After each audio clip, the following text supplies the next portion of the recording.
लगातार हत्याओं और वारदातों से राजधानी रांची क्राइम कैपिटल बनते जा रही है।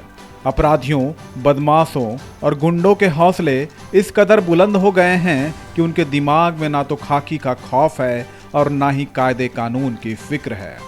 वारदात करना मानो शगल और बच्चों का खेल बन गया हो।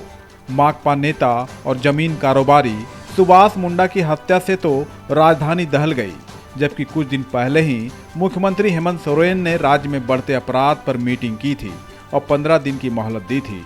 लेकिन उस मियाद के बीतने से पहले सुभाष मुंडा की हत्या ने लचर कानून इंतजामात की पोल खोलकर रख दिया।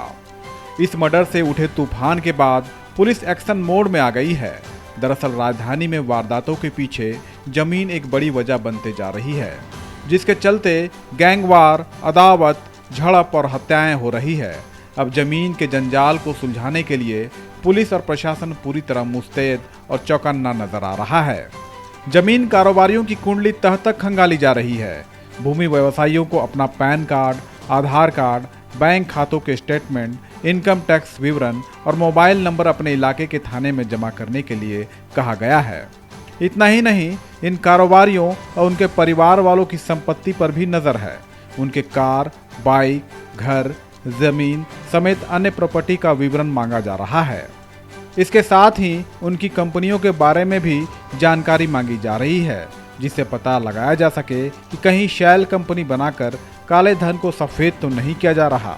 इसके साथ ही कारोबारी और उनके परिजन किन लोगों से मोबाइल पर बात की है, इसकी भी पड़ताल तसल्ली से की जा रही है।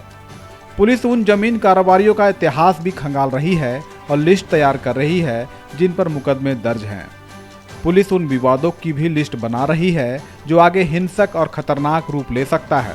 रांची पुलिस अभी हरकत में आई है, लेकिन पीछे पलटकर देखे तो जमीन के चलते राजधानी में कईयों की जान चली गई। यहाँ की धरती समय समय पर लाल और लहूलुहान होती रही है। पिछले 5 सालों में सिर्फ जमीन के चलते 101 लोगों ने जान गंवाई है, जबकि जमीन को लेकर ही 530 मुकदमे दर्ज हो चुके हैं। देखा जाए तो जमीन के कारोबार में अकूत दौलत कमाने की भूख ही अपराध की अंधी गली में धकेल रही है, जिसके चलते हत्या, लड़ाई और अदावत देखने को मिलती है।